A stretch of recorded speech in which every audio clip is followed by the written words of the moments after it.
The anger and thirst for potential revenge drove me. My own body was not mine.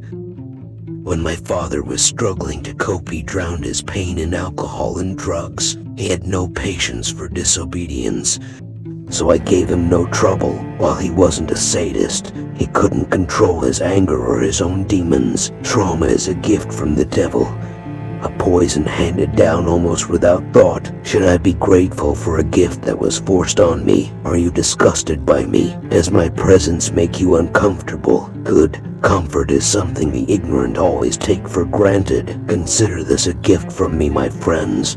Hardened with scar tissue, festering in neglect, passed around like a toy, I did not break. My mind tried to escape and split, but I was already wired like this. I was too alert to escape to protect myself. My body felt, smelled, heard, and tasted the suffering. Vector was a dirty bastard. He was attracted to my circumstances and intrigued by my intellect. Having been sent to a behavioral hospital, my mother sold me to him. She never even said goodbye.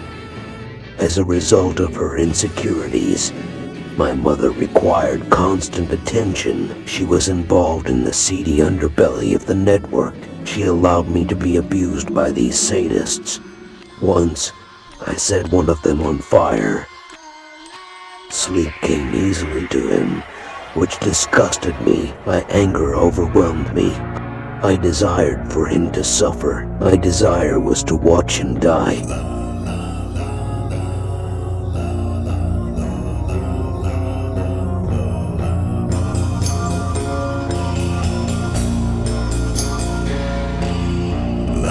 Flailing about, his skin hung from his body. I got a greater euphoria from watching him burn than from sex. Better than anything that could be bought, while Vector trained me in the art of killing in a brutality I cannot even begin to describe. I found comfort in his suffering, finding satisfaction in the pain of others. I was the one causing the pain. I was in control. That made me powerful. In spite of this, I have never hurt a child for not complying. I was brutally tortured, but they gave in and allowed me to keep what little morality I had.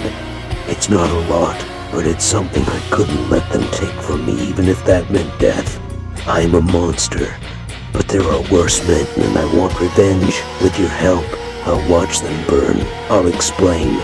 Men like me are few and far between. By suffering the cruelty I endured, I was a sacrificial lamb. The occult is linked to this type of monstrosity.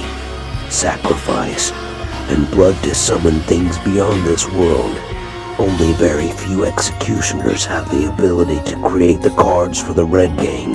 Since I had not killed or tortured children, I am not immune to possible effects from certain combos. Even so, I will go ahead, as revenge has always been my own driving motivation. In addition, I can only create these cards as a catch-22.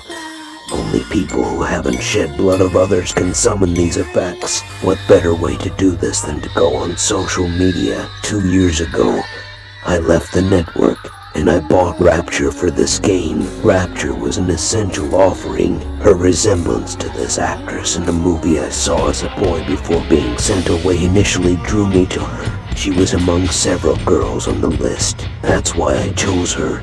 It didn't really matter. I stalked her social media, found out her location, and left for America. I offered her uncle free technical support, which gave me access to her room. I needed friends, I needed bait, and I needed you. Sacrifices are inevitable and cannot be avoided, but I am just another nothing that will be replaced. Please, join me.